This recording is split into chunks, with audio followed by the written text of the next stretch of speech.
Mesdames, Messieurs, bonsoir. À la une ce soir, massacre de Moba. Les FRDC démentent fermement le bilan de 318 morts annoncé par le président de l'Assemblée nationale. Une confusion selon les forces armées qui illustre les défis de la gestion de l'information dans les zones en proie à l'instabilité. Et puis, la RDC devra présider cette année la présidence en exercice de la conférence internationale sur la région des Grands Lacs. En prélude de ce grand événement, le secrétaire exécutif de la CIRGL a eu une séance de travail avec les experts congolais à suivre dans ce journal. Enfin, la route partant de Kanyama-Kassese à Mweneditu, autrefois impraticable, est boueuse et à ce jour une piste solide. Et cela grâce aux bâtisseurs du service national qui ont mis quelques semaines de travail abattu pour réhabiliter ce tronçon au grand bonheur de la population. Mesdames, Messieurs, bonsoir. Ça sera tout pour les titres. Il n'y a jamais eu de massacre à Moba, dans la province du Tanganyika, dans la nuit du 14 au 15 juin dernier. Les forces armées congolaises ont fait un démenti formel sur la prétendue rumeur d'assassinat de 318 civils. Pour le porte-parole de l'armée congolaise, Sylvain Ekenge, c'est une fausse information diffusée sans vérification par le président de l'Assemblée nationale, Vital Kamerhe. On l'écoute. Les forces armées de la République démocratique du Congo ont suivi, comme tout le monde, l'information faisant état de 318 personnes tuées dans la nuit du samedi 14 à dimanche 15 juin 2025 dans le territoire de Moba, province du Tanganyika. À ce sujet, les forces armées de la République démocratique du Congo portent à la connaissance de l'opinion nationale et internationale qu'aucun massacre d'une telle ampleur n'a eu lieu dans la nuit du 14 au 15 juin 2025 dans le territoire de Moba. L'information sur les prétendues 318 personnes tuées rendue publique sans vérification préalable, est fausse et dénuée de tout fondement. En effet, faisant le bilan de la situation sécuritaire du territoire, la société civile locale a plutôt stigmatisé l'activisme du groupe armé Mutono, à la base d'une dizaine de morts depuis 2024 au groupement Maseba, dans la chefferie de Kansabala, en territoire de Moba. Sous l'impulsion du gouverneur de la province du Tanganyika, l'administrateur de Moba a réussi à gérer la situation avec sagesse et professionnalisme. Ainsi, les forces armées de la République démocratique du Congo demandent à l'opinion de ne pas céder à la désinformation, la manipulation et l'intoxication véhiculées par des personnes mal intentionnées dans le but de nuire à la crédibilité de l'armée nationale. Elle dénonce enfin la récupération de cette fausse information à des fins politiques et propagandistes. Justement, à la suite d'une confusion survenue lors de la plénière du 15 juin, le député national John Banza, président du caucus des élus du Tanganyika, a démenti l'information selon laquelle 318 personnes auraient trouvé la mort à Moba. On l'écoute.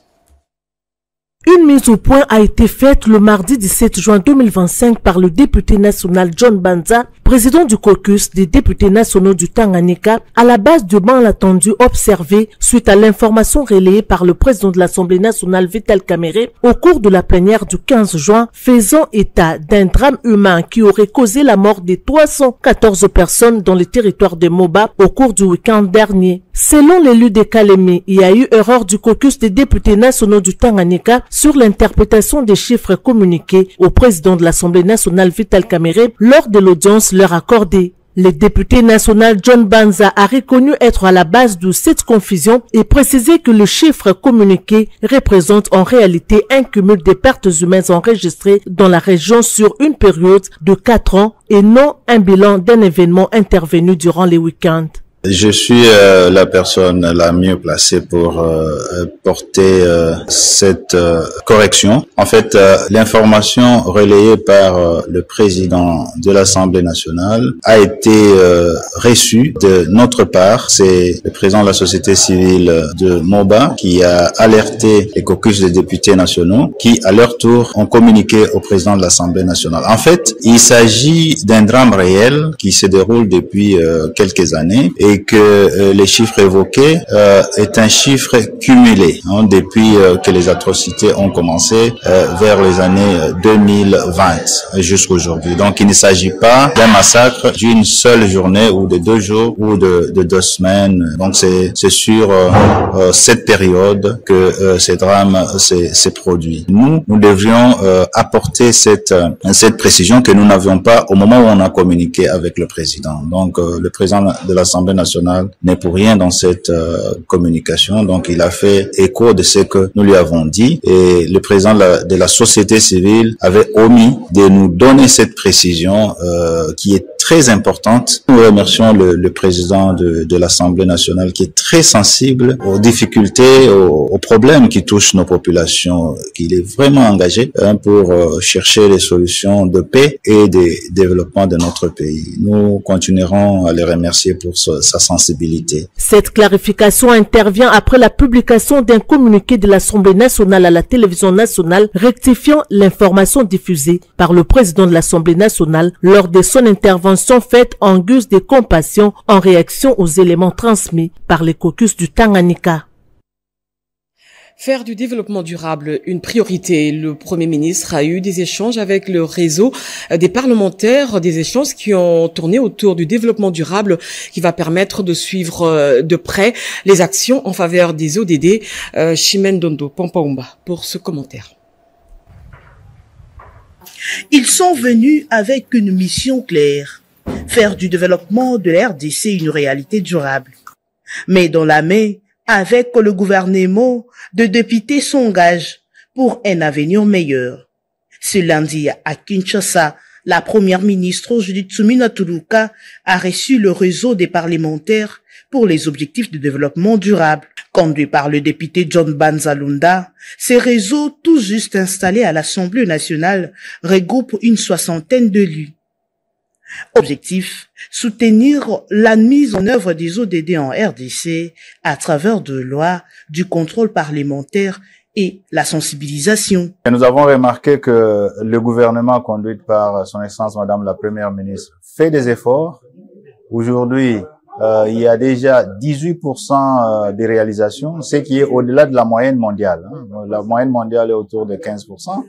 Donc, nous sommes à 18%. C'est déjà une bonne chose. Mais ensemble, avec la mutation vers les budgets programmes, ensemble avec le concours des parlementaires, je crois que nous pouvons aller au-delà de ce chiffre qui est là aujourd'hui. Face aux défis environnementaux et sociaux, la chef de l'exécutif central a salué l'initiative, appelant à une synergie pour faire du ODD une réalité à tous les niveaux de l'État. L'actualité, c'est aussi le Costa Rica qui a rejoint officiellement l'initiative pour les forêts d'Afrique en tant que signataire de la déclaration internationale.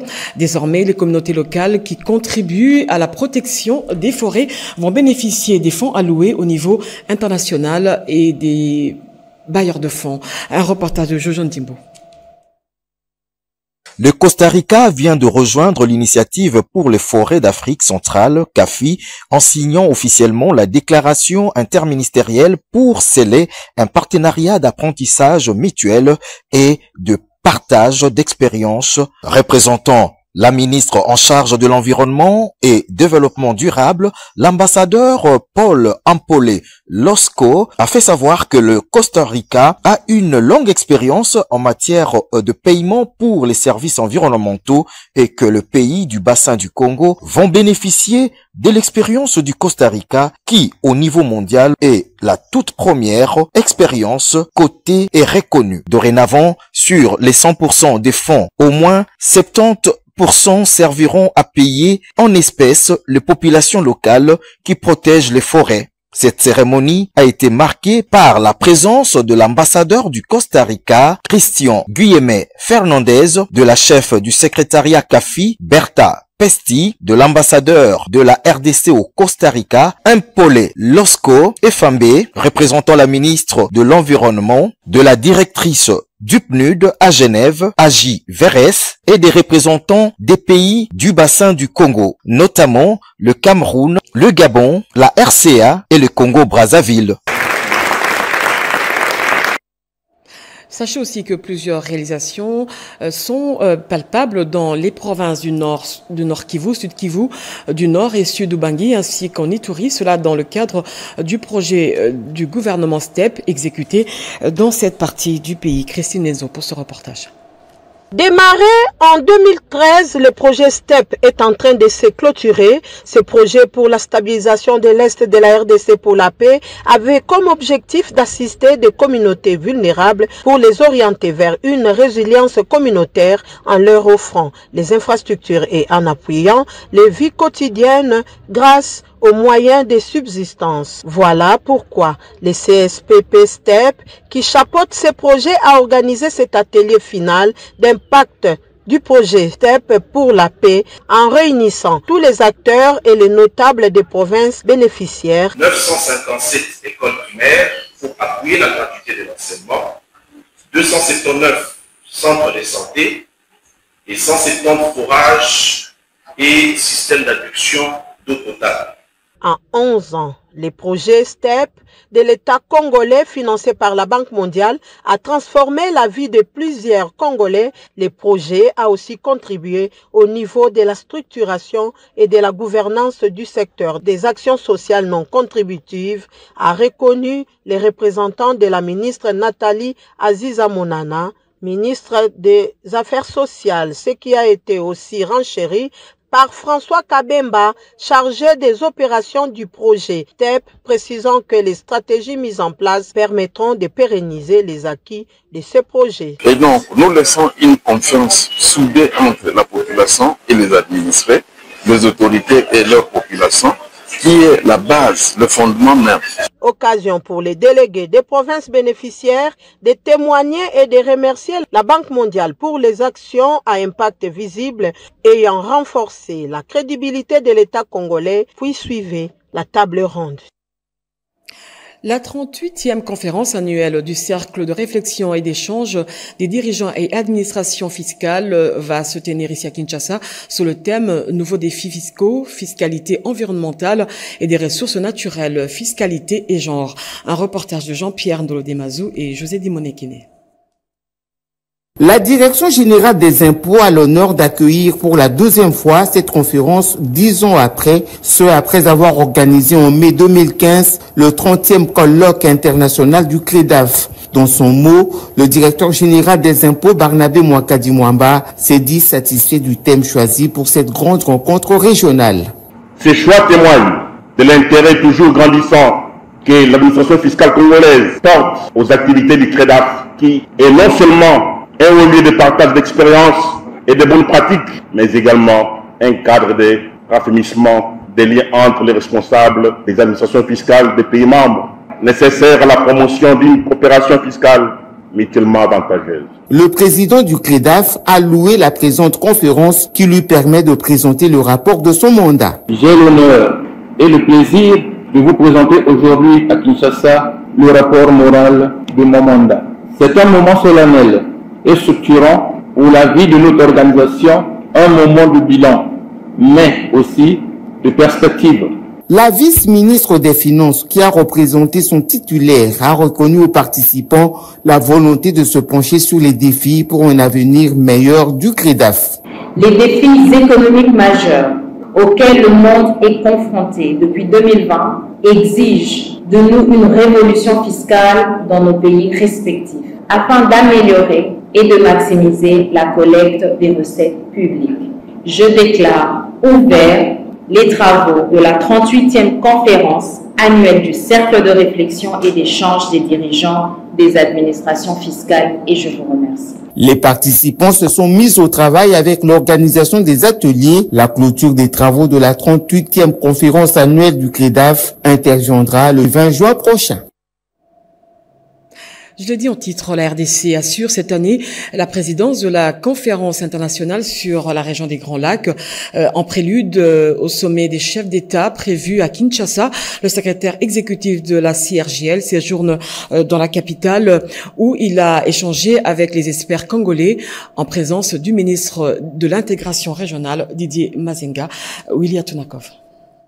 En séjour de travail à Kinshasa, ambassadeur Joao Samuel Kayolo, secrétaire exécutif de la conférence internationale sur la région de Grands Lacs, CIRGL, accompagné de sa délégation, a été reçu en audience ce mardi 17 juin 2025 par le ministre de l'intégration régionale, Maître Didier Mazenga Mokanzu, en son bureau de travail de l'immeuble Mongala à Kinshasa-Gombe, en présence de la coordonnatrice de la CIRGL RDC et de quelques membres de son cabinet. Après lui avoir présenté ses civilités et expliqué l'objet de sa mission officielle, celle relative notamment aux travaux préparatoires pour la présidence en exercice de 2 ans à la tête de la CIRGL confiée à la République démocratique du Congo par les derniers travaux de Luanda en Angola. Peu après, ensemble, ils se sont rendus à l'immeuble du gouvernement situé non loin de là, où Maître Didier Mazenga Mokanzu a ouvert en présence du vice-ministre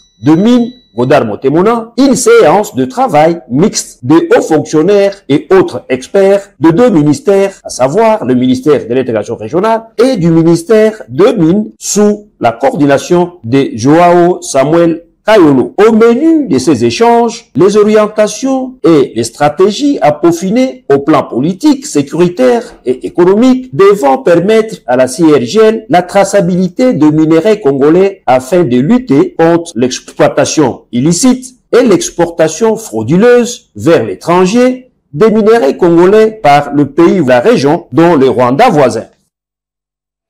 Et puis, dans le cadre d'une mission d'itinérance sur les sites aéroportuaires de 3 provinces, le président du conseil d'administration de la RVA a évalué le niveau d'exécution des travaux de réhabilitation de l'aéroport de Bipemba. Keren Kankolongo pour ce reportage. 3 sites aéroportuaires ont reçu des hôtes de marque. Il s'agit des installations de l'aéroport de Lualaba, de Lubumbashi et de Bipemba à Mbujimayi en pleine rénovation. À Mbujimayi, le président du conseil d'administration de régie de voies aériennes, le professeur Trifon Kinke Mulumba, a visité les 9 chantiers ouverts à cet effet. Parmi les sites inspectés figurent la tour de contrôle, la caserne anti-incendie, la nouvelle piste ainsi que le champ solaire, une innovation majeure conçue pour garantir l'autonomie énergétique de l'aéroport. Ce champ solaire est capable de produire jusqu'à 300 MW. L'énergie générée est stockée dans plus de 300 batteries de lithium, chacune ayant une durée de vie estimée à 15 ans. Peu avant, le PCA de la régie de voies aériennes Trifon Kinke Mulumba a échangé avec le gouverneur du Kasaï oriental, Augustin Kayembe, pour des civilités. Nous sommes là pour faire respecter la réglementation de l'OACI, l'Organisation de l'aviation civile internationale.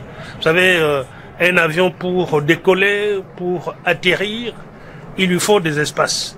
Mais si cet aéroport est envahi par des maisons, eh bien il y a la sécurité de l'avion, la sécurité des passagers et même la sécurité des personnes qui sont au sol. Nous sommes donc venus ici pour une visite de courtoisie auprès du gouverneur et en même temps lui demander d'accompagner la régie des voies aériennes qui est la société de l'État. Si nous n'avons pas son accompagnement, nous n'arriverons nulle part.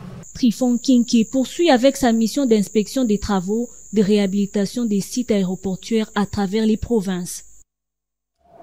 Longtemps abandonnée, la route reliant la localité de Kanyamakasese à la ville de Mweneditu a été réhabilitée par les bâtisseurs du service national. À la manœuvre, le lieutenant-général Jean-Pierre Kassongo Kabwit, commandant du service national. Cédric Kenina pour ce reportage. De la boue à la vitesse, la renaissance de la route Kanyamakasese-Mweneditu. Autrefois impraticable et boueuse, la route reliant Kanyamakasese à Mweneditu renaît grâce au travail acharné du service national. Résultat, Une piste solide, large et bien aménagée par les bâtisseurs de la nation, sur laquelle on peut rouler jusqu'à 160 km à l'heure sans encombre. Une véritable bouffée d'oxygène pour les usagers, les commerçants et les populations locales. Je vois qu'ils travaillent très bien. Et je souhaite qu'on leur confie la charge de réhabiliter toute cette route, de l'Oubilangi jusqu'à Lomami. On peut parcourir cette route sans difficulté. Il était vraiment dans un état très délabré. Et nous voyons ces jours à travers la réhabilitation déjà avec le service national, et la population est en train de saluer l'œuvre que le chef de l'État vient d'amener à Kanyama à travers le service national. Pour quitter Kanyama et arriver ici, le trafic est paisible. On a fait 10 à 15 minutes. Ces tronçons, c'est le 1/5 de la route nationale numéro 1.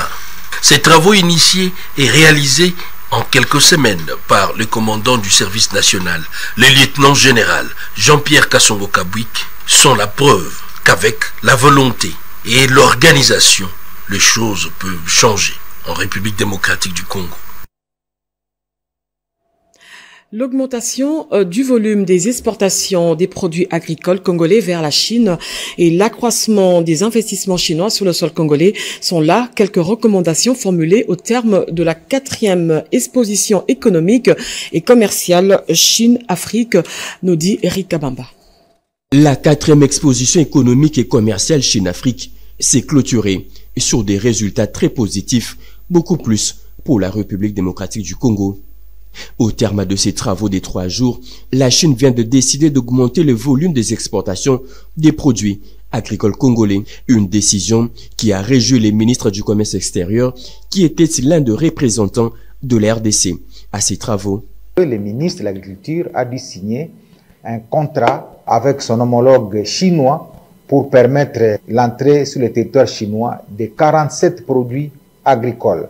Et donc là, il va appartenir aux opérateurs économiques de contacter désormais l'Agence nationale de promotion des exportations, ANAPEX, mais également l'Office congolais de contrôle OCC, pour qu'ils puissent s'aligner sur les normes, sur la conformité, sur les exigences de la partie chinoise. Julien Paluku a aussi arraché, au cours de ses travaux, la signature des partenariats pour la modernisation de la foire internationale de Kinshasa et de l'Office congolais de contrôle.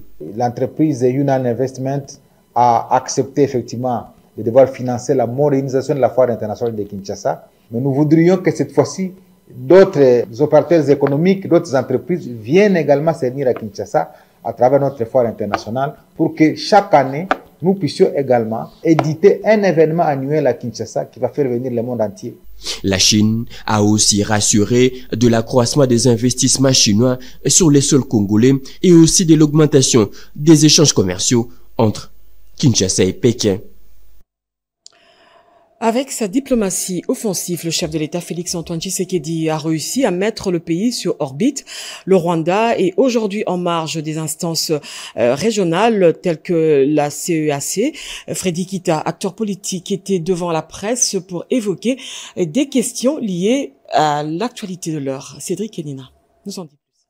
C'est un tour d'horizon de l'actualité nationale, de la situation sécuritaire à la situation diplomatique et les succès enregistrés grâce au chef de l'État Félix-Antoine Tshisekedi. La situation sociale et économique, Freddy Kita, acteur politique, a d'une manière détaillée devant la presse égrené chaque point. Notre diplomatie, autrefois discrète, est aujourd'hui une voix qui compte. À Addis Abeba, à Paris, à New York, à Bruxelles, à Oslo, à Tel Aviv, à Ottawa, nous avons porté haut et fort notre voix, présenté les faits, exigé le respect de notre souveraineté. Et le monde a écouté. Les partenaires régionaux et internationaux ont commencé à faire entendre ouvertement leur soutien. Le Conseil de sécurité des Nations Unies a enfin reconnu la légitimité de notre combat. Par sa résolution 2773, le Conseil de sécurité des Nations Unies a condamné fermement l'offensive du M23 ainsi que l'aide rwandaise à ces mouvements rebelles. Pour clore son discours, cet ancien membre du gouvernement a invité le chef de l'État à porter la candidature de la RDC au poste de secrétaire général de l'Organisation internationale de la francophonie lors du prochain rendez-vous l'année prochaine au Cambodge, avant d'appeler à l'unité autour du président de la République, Félix-Antoine Tshisekedi. Appelés à trancher des litiges relatifs aux commandes publiques, juges et magistrats des parquets sont à l'école de formation sur le marché public. Le président de la Cour constitutionnelle, Dieudonné Kamuleta, y voit une occasion pour aiguiser le savoir des magistrats. Edith Chala nous en dit plus. Ce séminaire de formation a donc pour ambition de doter les participants des connaissances nécessaires à une compréhension approfondie afin de permettre un contrôle plus rigoureux, une meilleure prévention des dérives et une répression efficace des infractions liées au marché public. Plus qu'une simple formation, cette rencontre étalée sur 3 semaines symbolise une volonté conjointe de bâtir un socle de collaboration durable entre le pouvoir judiciaire et cet organe de régulation. Un partenariat qui s'inscrit dans une dynamique de transparence, de redevabilité et de lutte contre la corruption dans la commande publique. Voilà, un invité dans ce journal, Dona Kalala, il est conseiller référendaire à la Cour des comptes. Monsieur Dona Kalala, bonsoir. Bonsoir madame. Voilà, vous êtes venu sur ce plateau pour nous annoncer une mission d'audit dans les entités du budget annexe que vous allez bientôt lancer. Il s'agit de quoi exactement? Oui, madame, la Cour des comptes a lancé, à partir d'aujourd'hui, une série de missions d'audit dans les entités émergentes du budget annexe, notamment les universités et certains établissements hospitaliers de la ville de Kinshasa. Il y a cette mission-là qui a commencé aujourd'hui et nous avons tenu à ce qu'on l'annonce officiellement pour que l'opinion soit fixée, que la Cour des comptes a lancé une mission dans les entités émergentes du budget annexe. Est-ce qu'il y a des entreprises, en fait, est-ce qu'il y a une liste des entreprises que vous avez ciblées? Sinon, si oui, il y en a combien? Oui, nous avons un échantillon que nous avons ciblé. Pour les universités, il y en a 3. Il y a l'université de Kinshasa, il y a l'université pédagogique nationale et la haute école de commerce de Kinshasa. Et pour les hôpitaux, nous avons l'hôpital général de référence de Kintambo. Nous avons les cliniques universitaires de Kinshasa, les centres hospitaliers universitaires Renaissance ex-Mamaemo et les cliniques quinoises. Voilà, ce sont là les établissements qui sont concernés par les missions qui sont lancées aujourd'hui par la Cour des comptes. En dehors de ces entités émergentes du budget annexe, nous avons lancé aussi des missions auprès de certains codes comptables. Voilà. Un peu ça. Mais quel est le but poursuivi par cette mission?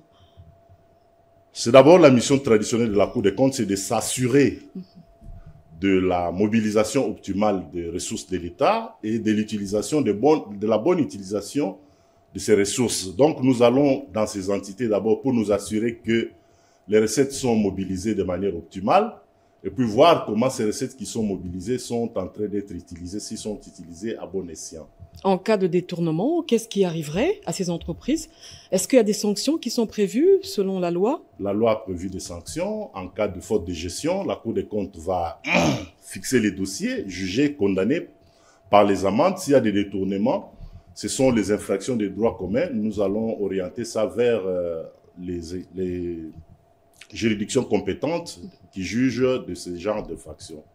Voilà, pour terminer, est-ce qu'il y a des critères de sélection pour avoir choisi ces hôpitaux? Est-ce qu'il y a eu des critères de sélection sur lesquels la Cour des comptes s'est basée pour auditer justement ces entreprises publiques? Il faudra dire, madame, que la Cour des comptes travaille sur base d'un programme annuel d'activité.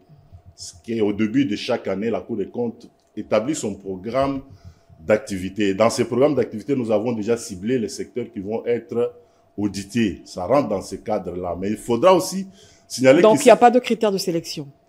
Non, les critères de sélection, c'est le programme d'activité de la Cour des comptes. Nous avons prévu, dès le début de l'année, d'auditer dans le secteur des budgets annexes. Donc, nous avons pris le premier échantillon, qui est celui que je viens d'annoncer. Les missions vont continuer. Nous allons aller même en province auprès des entités qui sont de la même catégorie ou d'autres catégories. En dehors du programme annuel, il peut y avoir aussi la clameur publique. Quand on dit par exemple, il y a scandale dans telle entité, ou il y a la dénonciation, la Cour des comptes peut diligenter une mission d'enquête aussi sur base de ces critères-là. Voilà. Est-ce que vous avez un dernier mot pour terminer? Pour terminer, je voudrais seulement sensibiliser les responsables de ces entités, que les magistrats de la Cour des comptes vont descendre dans leurs entités déjà à partir de demain. Il faudra les accueillir.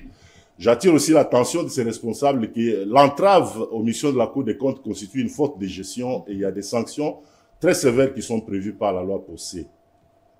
D'accord. Donna Kalala, merci d'accepter notre invitation. Je rappelle que vous êtes conseiller référendaire à la Cour des comptes. Je suis conseiller référendaire à la Cour des comptes, magistrat. Je suis aussi conseiller chargé des communications au sein du cabinet du premier président de la Cour des comptes. Merci beaucoup. Je vous en prie, madame. Après la ville de Mbandaka, le vice-premier ministre de la Défense nationale et des anciens combattants s'est rendu à Bouendé dans la province de la Chuapa.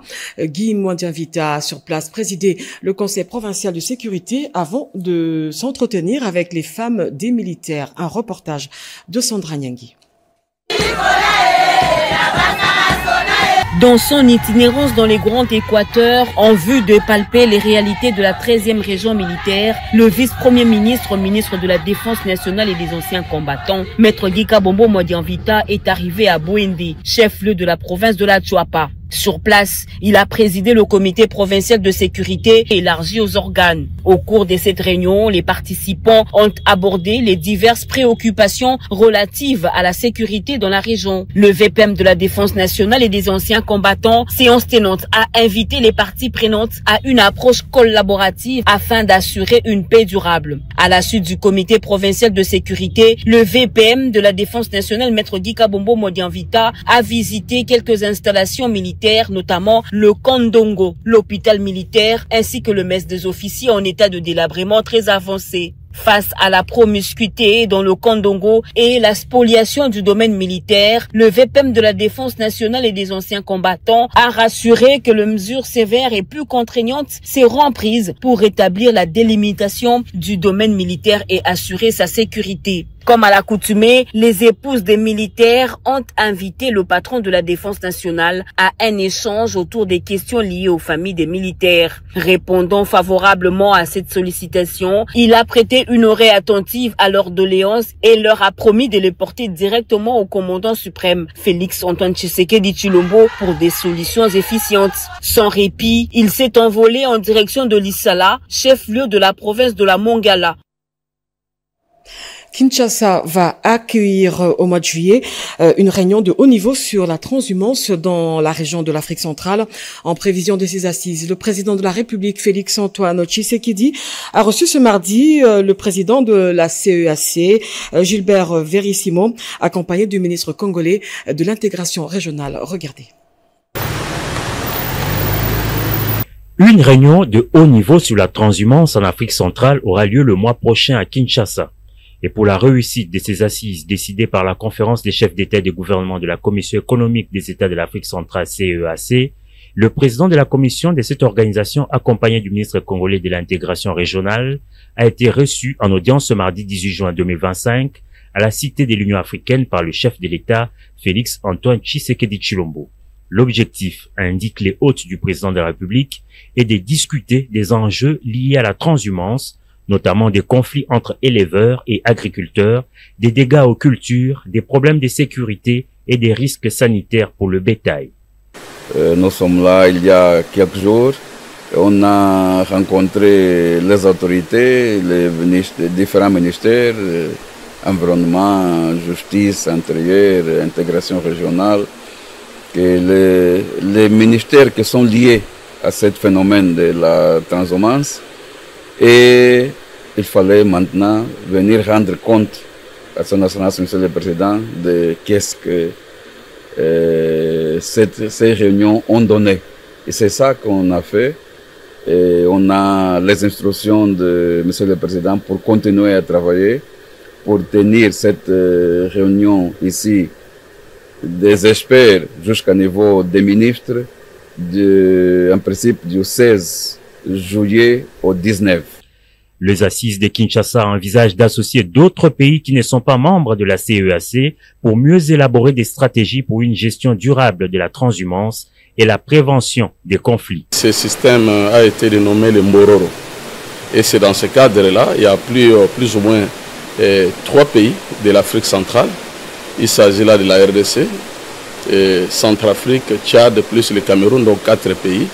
Et nous avions dit, selon les instructions du président de la République, Félix Antoine Tshisekedi Tshilombo, nous devrions associer aussi d'autres pays qui ne sont pas pays membres de la CAC. Et c'est dans ce cadre-là que nous avions organisé 3 jours de réunion avec le président de la Commission, avec les experts des différents ministères. Et nous allons organiser des réunions de hauts fonctionnaires et les conseils de ministres. À ce moment-là, nous allons prendre une décision qui sera soumise au chef d'État et du gouvernement de la CAC. La réussite de cette réunion est cruciale pour favoriser la coexistence pacifique entre les différentes communautés et garantir la durabilité de l'élevage transhumant dans la région.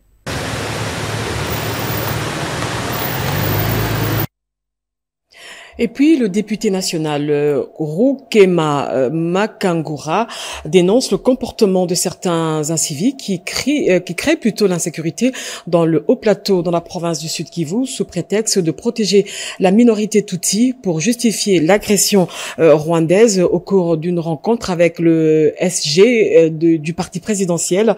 Il a exprimé son désaccord avec ces hors-la-loi qui met la cohabitation pacifique prônée par le chef de l'État, Alain Bikaï.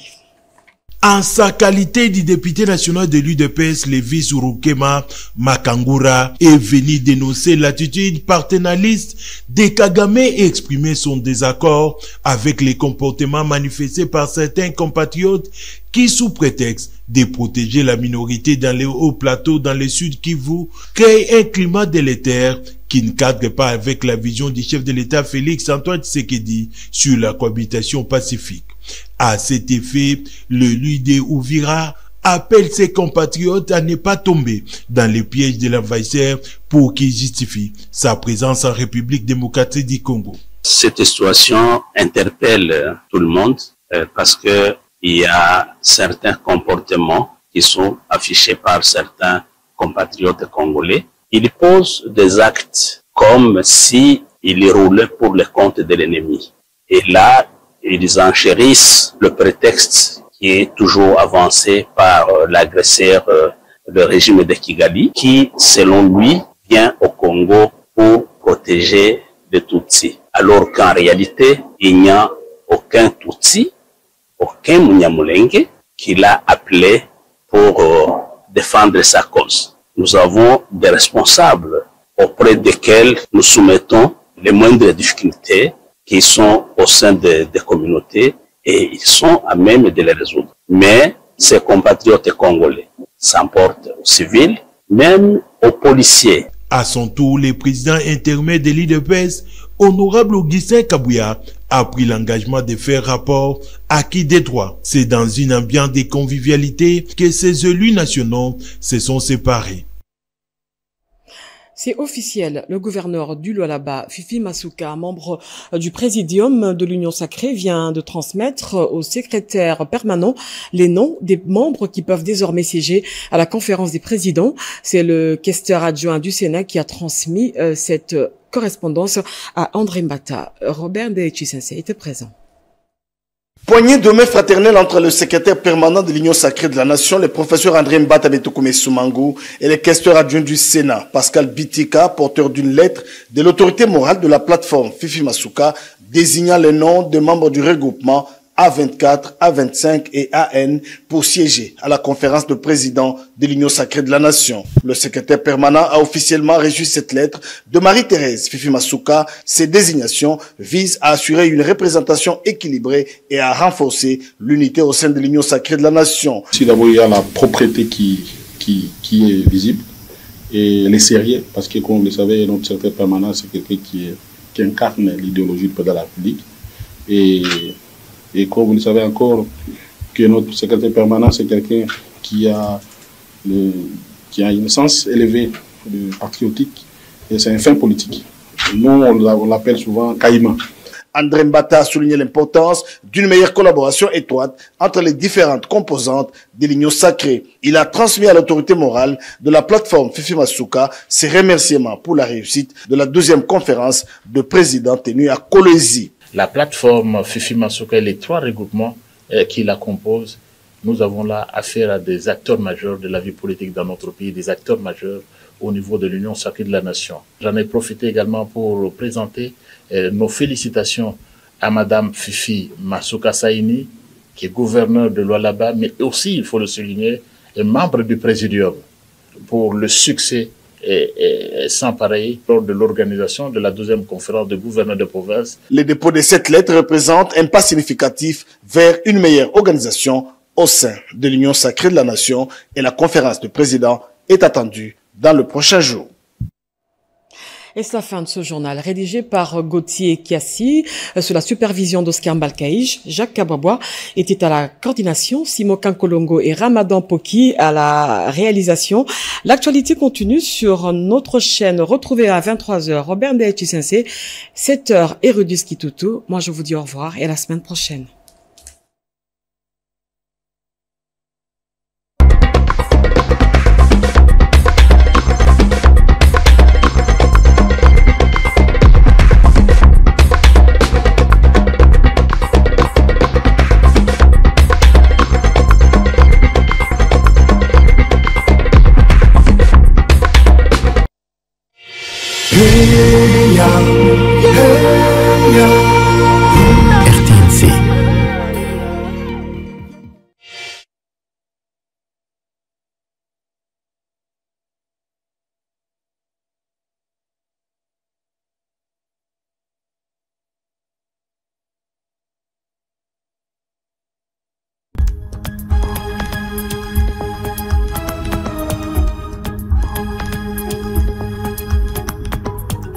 Bienvenue, mesdames, messieurs, à cette revue de presse du mardi 17 juin 2025. Conflit dans l'est de la RDC, le 1-23 s'installe, l'ONU attentiste, le plan de balkanisation fait du chemin, révèle le potentiel. Le lundi 16 juin 2025 à Goma, l'on a assisté à une cérémonie de renforcement de l'administration illégale. Le gouvernement des rebelles a prêté serment en présence de leurs autorités telles que Corneille Nangaa, Bertrand Bissimois et les représentants provinciaux du Nord Kivu et du Sud Kivu. Cette cérémonie, bien que solennelle, s'inscrit dans un climat paradoxal, celui d'un gouvernement qui tente d'exister sur une terre que les forces rebelles contestent, occupent et gouvernent parallèlement. À ce rythme, c'est une tentative de balkanisation qui se dessine sous les yeux des Nations Unies. Au Katanga, la police intercepte 42 feuilles de cathode volées à Kalouboué, annonce Actu30.cd. La police nationale congolaise a intercepté le lundi 16 juin 2025 un bus transportant 42 feuilles de cathode de cuivre volées dans le quartier Kalouboué à Lubumbashi. Le véhicule suspect a été présenté au commissaire provincial du Haut-Katanga, le commissaire divisionnaire adjoint Blaise Kilimbalimba. La cargaison illicite a été sécurisée et plusieurs suspects ont été interpellés. Sécurité publique menacée, Firmin Mbonde cible les détenus évadés, note média Congo.net. Le procureur général près la Cour de cassation Firmin Mbonde a lancé vendredi 13 juin un appel urgent aux procureurs généraux près les cours d'appel pour intensifier les recherches des détenus illégalement sortis de prison. Dans sa communication, il souligne l'importance de rétablir l'ordre et la sécurité publique en s'attaquant à ce phénomène inquiétant. Le bateau de Gims et Demdem chavire, constate Ouragan.cd. La nouvelle est officielle. Le couple formé par Gims et Demdem n'est plus une rupture confirmée en silence à travers 2 messages énigmatiques mais sans équivoque publiés sur Instagram par Demdem.